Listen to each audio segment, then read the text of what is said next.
کیا کرنا ہے؟ اللہ اور رسول اللہ صلی اللہ علیہ وآلہ وسلم کی طرف پلٹنا ہے، رجوع کرنا ہے۔ تو آپ کو ہر مسئلے کا حل اسی میں سے تلاش کرنا ہے۔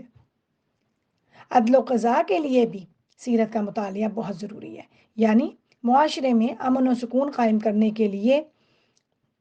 حضور صلی اللہ علیہ وآلہ وسلم کی تعلیمات کو اور اعمال کو پڑھیں گے کہ وہ کیسے عدل کرتے تھے، کیسے توازن قائم رکھتے تھے، تو یہ ہمیں پھر اس سے سیرت طیبہ سے ہی پتہ چلتا ہے۔ اور پیارے ساتھیوں، جس طرح ایک متوازن خوراک غذا جو ہے وہ اس سے جسم جو ہے وہ تندرست و توانا رہتا ہے، اسی طرح بیلنسڈ رویے، کردار اور اخلاق جو ہے وہ دل و دماغ کو positive energies and positive signals دیتے ہیں۔ اور جب کوئی بھی انسان اس مثبت توانائی کے ساتھ اپنی انفرادی اور اجتماعی زندگی گزارتا ہے تو ایک انسان سے ایک پازیٹیو فیملی اور اس طرح کی مختلف ایک سے زیادہ پازیٹیو فیملیز اور سے خوشحال اور صحت مند معاشرے تشکیل پاتے ہیں۔ حضور صلی اللہ علیہ وآلہ وسلم جس معاشرے میں پیدا ہوئے، اس میں اور آج کے حالات میں کوئی خاص فرق نہیں ہے، لیکن آپ نے اسی معاشرے میں رہ کر چینج لے کر آئے۔ آپ نے فرد کی تربیت کر کے، بات چیت کر کے اخلاق سنوارے، پھر معاشرے کی خدمت کر کے، ان کے ساتھ رابطوں میں رہ کر لوگوں کی سوچوں کو بدلا، معاشرے میں گھل مل کر رہے، یعنی انٹیگریٹ ہوئے۔ انٹیگریشن یا سوشل انٹیگریشن کا مطلب کئی چیزوں کا ملا کر ایک کر دینا یا پھر یکجا کرنا اور گھل مل کر رہنا ہے، یعنی زیادہ مؤثر بننے کے لیے دو یا دو سے زیادہ چیزوں کو اکٹھا کرنا۔ اس پروسیس کو سوشل انٹیگریشن کہتے ہیں، جس میں مختلف لوگ ایک سوشل گروپ کے ساتھ جڑے ہوں۔ مختلف گروپس سوسائٹی میں گھل مل کر رہتے ہیں اور مکمل سوسائٹی کی شکل اختیار کرتے ہیں۔ یہ ٹرم نیو کمرز جو معاشرے میں شامل ہوتے ہیں یا پھر مائنورٹیز کے لیے یوز ہوتی ہے۔ فار ایگزامپل، اگر ہم پاکستان سے یورپ میں آئے ہیں تو ہم یہاں پر نیو کمرز ہیں، تو ہمیں ہمارے ہمسائے یا جاب پر کولیگز وغیرہ یا ہمارے بچوں کو اسکول میں دوست وغیرہ یا ٹیچرز وغیرہ صرف ہمارے ہی کلچر یا ہمارے ہی ہم زبان تو نہیں ملیں گے، تو ہمیں ڈفرینٹ کلچرز کے ساتھ ایڈجسٹ کرنا پڑتا ہے اور کرنا چاہیے بھی ہے۔ لیکن اس کا ہرگز یہ مطلب نہیں ہے کہ آپ اپنی اقدار، تہذیب، نارمز، بلیفز، اپنا تشخص، اپنی ویلیوز کو بھلا کر انٹیگریٹ ہوں، بلکہ انٹیگریٹ ہونا ہے تو اپنی اقدار کو بھی ساتھ رکھنا ہے، اپنی جڑوں کو بھی پکڑ کے رکھنا ہے اور اپنی بلیفز اور نارمز کے ساتھ، اپنے تشخص کے ساتھ، اپنی ویلیوز کے ساتھ انٹیگریٹ ہونا ہے۔ جب ہم ایک سوسائٹی کے اندر مختلف کلچرز کے ساتھ رہتے ہیں، مختلف زبانوں مذاہب موجود ہوں سوسائٹی میں، تو پھر پرامن فضا تبھی ممکن ہو سکتی ہے کہ سب کے آپس کے باہمی جو ہے تعلقات اچھے ہوں، یعنی وہ آپس میں اتفاق کے ساتھ رہیں، کسی کو نقصان نہ پہنچایا جائے، ایک دوسرے کے حقوق و فرائض کا خیال رکھا جائے اور جس سوسائٹی میں رہتے ہیں اس کے فائدہ مند شہری بنے، تبھی وہ سوسائٹی ترقی کر سکتی ہے۔ اور ہم جانتے ہیں کہ جس معاشرے میں حضرت محمد صلی اللہ علیہ وآلہ وسلم پیدا ہوئے وہ مسلم معاشرہ نہ تھا، وہاں پر بھی عقیدے کا بگاڑ اور ہر قسم کی برائی پائی جاتی تھی۔ تو آئیے ہم جانتے ہیں کہ حضور صلی اللہ علیہ وآلہ وسلم نے وہاں پر کیسے رہے، کیا حکمت عملیاں اختیار کیں اور کیا وہ طریقے اختیار کیے کہ وہاں پر رہتے ہوئے اور انہوں نے اتنا بڑا وہ وہاں پر ایک تبدیلی لے کر آئے۔ اللہ تعالیٰ نے آپ صلی اللہ علیہ وآلہ وسلم کو رحمت للعالمین کہا ہے۔ آپ صلی اللہ علیہ وآلہ وسلم زندگی کے ہر شعبے کے ہر انسان کے لیے رحمت بن کر آئے ہیں، انتہائی شفیق، انتہائی رحم کرنے والے، صرف اپنی امت کے لیے نہیں بلکہ تمام انسانوں کے لیے۔ سورہ انبیاء آیت نمبر 107 میں اللہ تعالیٰ فرماتے ہیں کہ آپ کو ہم نے رحمت للعالمین بنایا ہے نا۔ اور کیسے رحمت بن کر آئے اور کیا کیا انہوں نے؟ سورہ آل عمران کی 164 آیت بھی ہمیں یہ بتاتی ہے کہ آپ جو تعلیم لے کر آئے کہ آپ لوگوں کو تعلیم سکھائیں، تعلیم دیں، آپ تبلیغ کے ذریعے سے ان کے ساتھ رحمت کا مظاہرہ کریں، آپ دعوت کے ذریعے سے ان کے ساتھ رحمت کا مظاہرہ کریں، آپ ان کا تزکیہ کریں اور اللہ تعالیٰ کا پیغام پہنچائیں، اور یہ اپنے کردار اور اپنے عمل کے ساتھ کر کے دکھائیں۔ یہ دونوں آیات ہمیں واضح کرتی ہیں کہ ہم بھی اپنے نبی صلی اللہ علیہ وآلہ وسلم کی طرح سب کے لیے رحمت بنیں اور فکر و تڑپ کے ساتھ اپنا وہ مشن لے کر چلیں، اور کامیاب ہونے کے لیے وہ ٹپس اینڈ ٹولز سیکھیں اور عمل کر کے اپنے اللہ تعالیٰ کی محبت حاصل کر کے دنیا اور آخرت دونوں میں اپنا مقام بنائیں۔ اور جو ہمیں ان کے انٹیگریٹ ہونے میں اور لوگوں کے ساتھ روابط میں جو مین ٹولز نظر آتے ہیں، وہ محبت ہے، وہ خدمت ہے، وہ صبر ہے، وہ اپنے رب پر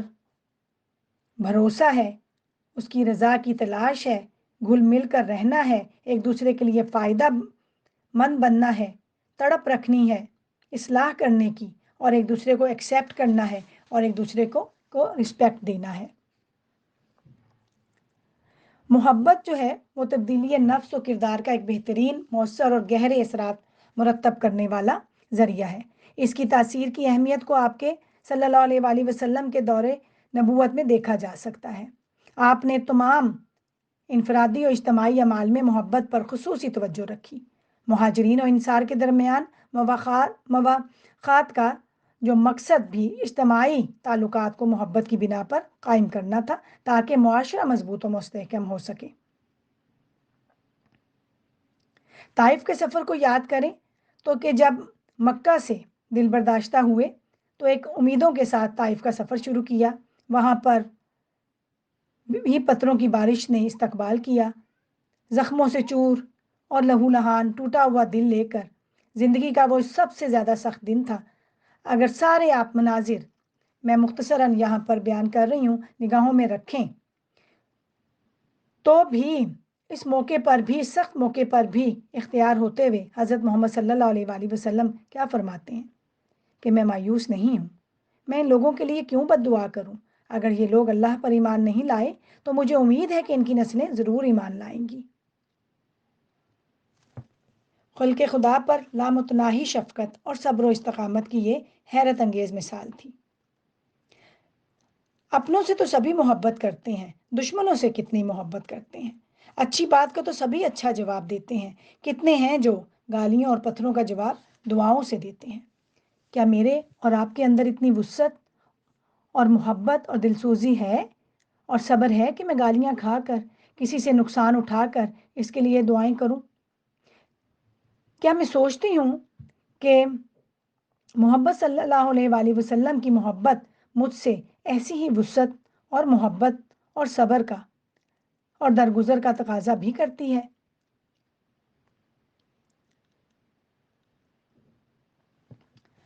عام طور پر دعوت دین کے حوالے سے ہم مسلمانوں کا سوچتے ہیں، غیر مسلموں کا نہیں سوچتے۔ حضور صلی اللہ علیہ وآلہ وسلم بھی غیر مسلم معاشرے میں رہتے تھے، یہاں ہم بھی غیر مسلموں کے ساتھ رہتے ہیں۔ ہماری زندگی میں روز بار بار ایسے مواقع سامنے آتے ہیں جو ہم غیر مسلموں کی دعوت کا ذریعہ بن سکتے ہیں، ان سے رابطے کا ذریعہ بن سکتے ہیں۔ غیر مسلم ہمارے ہمسائے بھی ہیں، ہمارے راہی ہم سے راہ میں بھی ملتے ہیں، اور ہمارے کولیگز بھی ہیں۔ سکولز میں ہمیں ان سے واسطہ پڑتا ہے، تو ہمیں چاہیے کہ ہم اپنے غیر مسلم ہمسائے کے ساتھ اچھے تعلقات رکھیں، حال احوال پوچھیں۔ عام طور پہ دیکھا گیا ہے کہ غیر مسلم ہمسایوں کے ساتھ کوئی خاص میل جول نہیں رکھا جاتا، بلکہ آنا جانا ہوتا ہی نہیں ہے۔ یہ رویہ جو ہے یہ بالکل بھی درست نہیں ہے۔ ہمسائے کا ہمارے دین میں بہت بڑا حق ہے۔ اگر اللہ تعالیٰ نے ان کو ہمارے قریب کر دیا ہے تو اس میں ایک مقصد، کوئی حکمت پوشیدہ ہے، بجائے اس کے کہ ہم اپنے حسن سلوک سے ان کے ساتھ رہیں یا ان کی مدد کریں اور اپنے تعلقات بڑھائیں، بلکہ خوبصورت تعلقات بنائیں، بلکہ ہم تو ان سے دور ہو گئے ہیں۔ یہاں پر یہ ہمیں سوچنا چاہیے کہ کیا ہماری یہ روش اسلامی تعلیمات کے مطابق ہے، اور اس کا جو ہم جو پیچھے ہٹے ہیں، جس کی ہم نے نہ کوشش بھی نہیں کی بلکہ ضرورت بھی محسوس نہیں کی جاتی کہ ہمیں ہمسایوں سے، جو غیر مسلم ہمسائے ہیں، ان کے ساتھ ہمیں تعلقات بڑھانے ہیں، تو اس کا نقصان جو ہے ہمارے اپنے اس کا نقصان جو ہے وہ ہمیں ضرور دیکھنا چاہیے کہ اس کا نقصان ہمیں پہنچ رہا ہے، کیونکہ ہمارے پیارے نبی صلی اللہ علیہ وآلہ وسلم جو ہیں وہ کسی سے بھی نفرت نہیں کرتے تھے، بلکہ ان کی اصلاح کی فکر کرتے رہتے تھے۔ میں یہاں پر اس لیے یہ بات رکھ رہی ہوں کیونکہ ہمیں یہ ہوتا ہے کہ شاید ان کی صحبت میں رہ کر ہمارے یا ہمارے بچوں پر کوئی صحبت کا اثر ایسا نہ ہو جائے، کوئی دین مذہب کے بارے میں کوئی اوپر نیچے بات نہ ہو جائے، تو اس لیے یہ میں آپ سے یہاں پر بات اس کو واضح کر رہی ہوں کہ حضرت محمد صلی اللہ علیہ وآلہ وسلم جو ہیں گنہگار سے نفرت نہیں بلکہ اصلاح کی فکر کرتے تھے،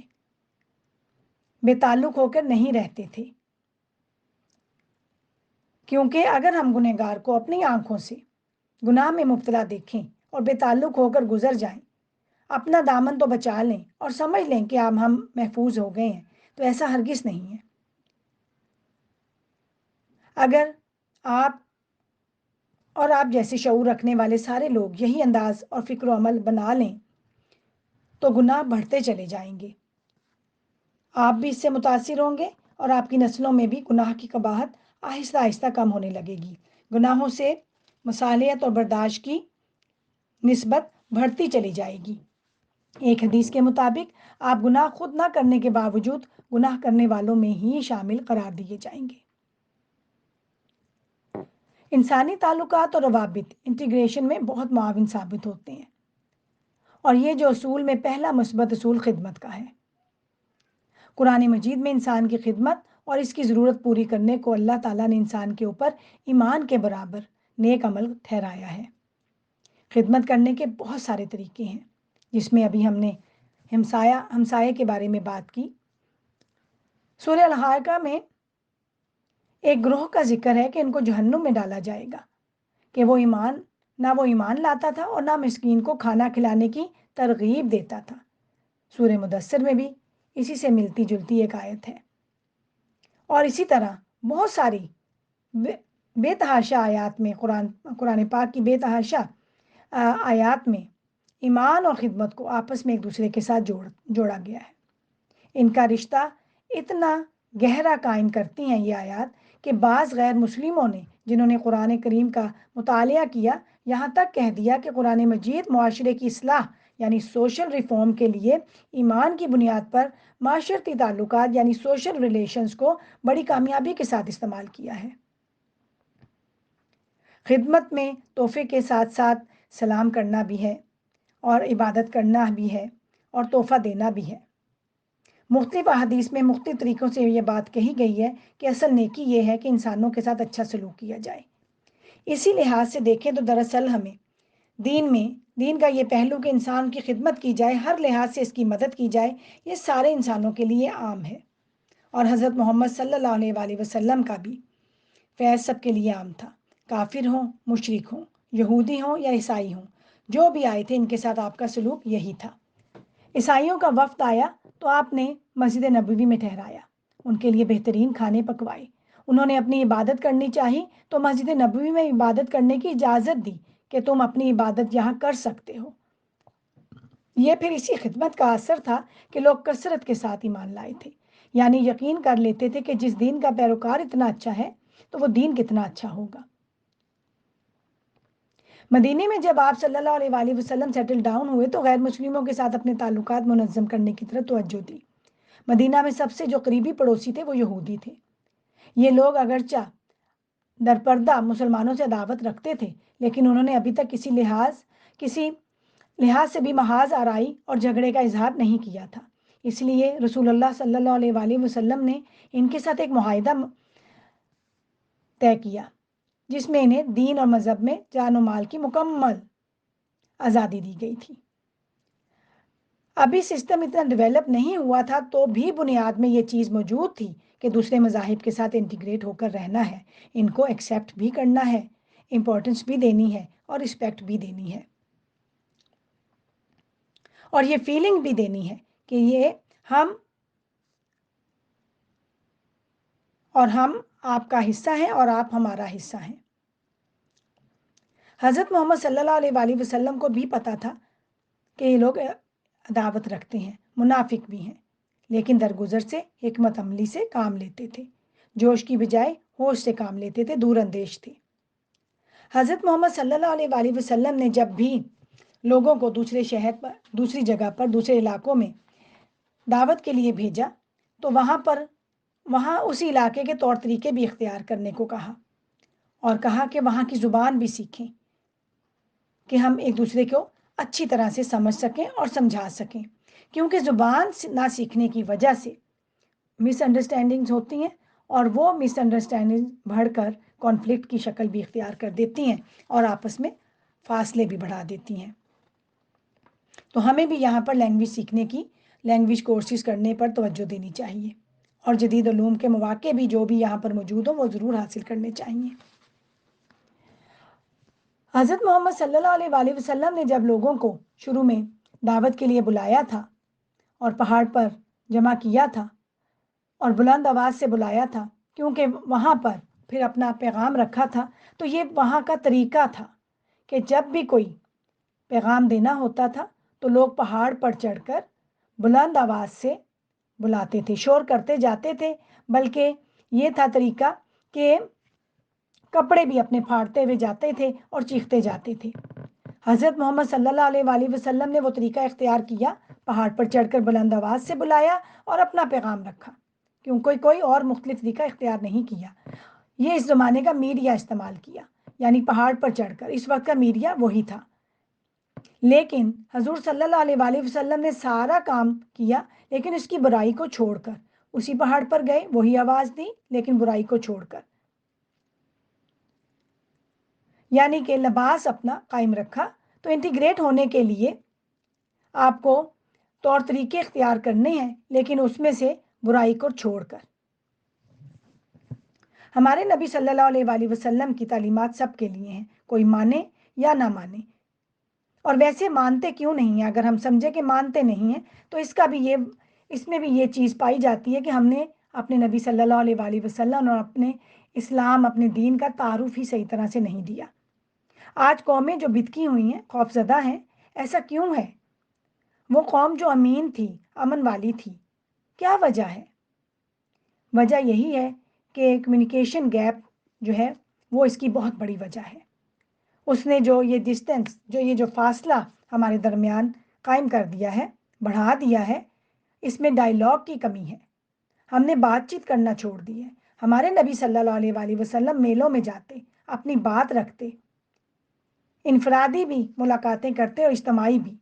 دعوتیں کرتے، خطوط بھی لکھتے، اور یہ انہی ڈائیلاگز جو ہم بھول گئے ہیں، یہی کمیونیکیشن جو ہم کرنا بھول گئے ہیں، اسی کے ذریعے سے ہم نے اپنی پہچان کروانی تھی، وہ موقع ہم گنوا رہے ہیں۔ پہچان کروانے کی وجہ سے اور انہی ڈائیلاگ کے ذریعے سے ہم نے محبت اور قوت و خدمت کے ذریعے گھلنا ملنا ہے۔ آج جو عقیدے کا بگاڑ، برائیوں کا دور دورہ، جو نقصان ہوا، وہ خود میرا بھی ہوا اور آپ کا بھی ہوا، میرے خاندان کا بھی ہوا، امت کا بھی ہوا، ساری انسانیت کا ہوا، سب کا ہوا، جبکہ ہم امت وسط، بیلنسڈ امہ، جو کہ امر بالمعروف و نہی عن المنکر کے لیے بھیجی گئی، جو بیلنس رویے رکھے گی، نہ وہ اٹیکنگ موڈ میں رہے گی اور نہ ہی وہ ڈیفینسنگ موڈ میں رہے گی، بلکہ اعتدال کے ساتھ بیلنس ہو کے انٹیگریٹ ہوگی، محبت کرے گی، خدمت کرے گی۔ ہمارے نبی صلی اللہ علیہ وآلہ وسلم نے ماحول کو بھی بڑا صاف رکھا، راستوں کو صاف رکھنے پہ بڑی توجہ بھی رکھی۔ پیارے ساتھیوں، راستے سڑکوں والے ہوں یا باہمی روابط کے لیے بنے ہوں یا دلوں تک جانے والے ہوں، اس کو صاف رکھنا چاہیے، گند سے صاف رکھنا چاہیے، گندی سوچ سے صاف رکھنا چاہیے، گندے عمل سے صاف رکھنا چاہیے، گندی زبان سے صاف رکھنا چاہیے۔ الحمدللہ ہم خیال رکھتے ہیں، لیکن دوسرے معاشرے میں رہتے ہوئے مزید بہتری اور کانشیس ہونے کی ضرورت ہے۔ ہم بھی یہ فیلنگ دیں کہ ہم اس کا حصہ ہیں اور مفید شہری ہیں، فائدہ مند ہیں، نظاموں کو خراب نہ کرنے والے ہیں، مس یوز نہ کرنے والے ہیں۔ نہ ہم نظاموں کو خراب کریں بلکہ اس کی بہتری کے لیے فکریں کریں، اس کو مس یوز نہ کریں بلکہ ان کو ایکسیپٹ کریں، اس کی رسپیکٹ کریں، ان کے خلاف باتیں نہ کریں، اختلافات میں نہ پڑیں، اپنی پہچان، اپنی ویلیوز، اپنی اقدار کو رکھتے ہوئے انٹیگریٹ ہوں،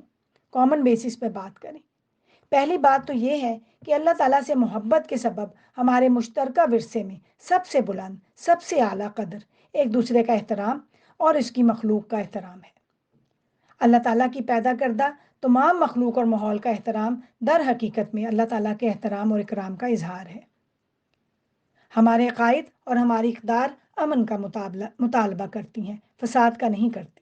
ہمارے درمیان اس انسانی کمزوری کی موجودگی کا امکان ہے کہ ہم ایک دوسرے سے آگے بڑھنے کی کوشش کی جائے اور ایک دوسرے پر تنقید کی جائے، لیکن ایمان رکھنے والی قوموں کی حیثیت سے ایمان ہم سے باہمی احترام اور مفاہمت سے بڑھ کر اقدامات کا مطالبہ کرتا ہے، اور وہ اقدامات ہمارے نبی صلی اللہ علیہ وآلہ وسلم کی سیرت کے مطالعے سے معلوم ہوتی ہیں۔ آخر میں ان سوالات کے ساتھ بات ختم کروں گی کہ سیرت نبی کا بنیادی مقصد کیا ہے؟ کیا میں نے آج سمجھ لیا ہے؟ میرا عمل مجھے کیا تصویر دکھا رہا ہے؟ سیرہ کی اہمیت کو آج میں نے سمجھا، اپنے عمل کے لیے کیا نقطہ چنا، اور یہاں یورپ میں رہتے ہوئے غیر مسلموں کے ساتھ میرا رویہ کیسا ہے؟ کیا ہماری خدمت کے دائرے میں، میری خدمت کے دائرے میں غیر مسلم بھی آتے ہیں؟ کیا میں نے مفید شہری بننے کا سوچ لیا ہے؟ کیا میں نے سوچ لیا ہے کہ میں اپنے ارد گرد کے ماحول کو خوبصورت اور دوستانہ بنانے میں، پرامن بنانے کے لیے، انٹیگریٹ ہونے کے لیے کچھ پلان کرنے کی کوشش کروں گی، اور اس ملک میں رہتے ہوئے خواتین کی نمائندگی کرتے ہوئے، مسلمان خواتین کی نمائندگی کرتے ہوئے یہاں کے قوانین کی پاسداری ایمانداری سے کروں گی، اور مفید شہری بن کے معاشرے کی ترقی میں حصہ ڈالوں گی۔ وآخر دعوانا ان الحمد للہ رب العالمین۔ السلام علیکم ورحمۃ اللہ وبرکاتہ۔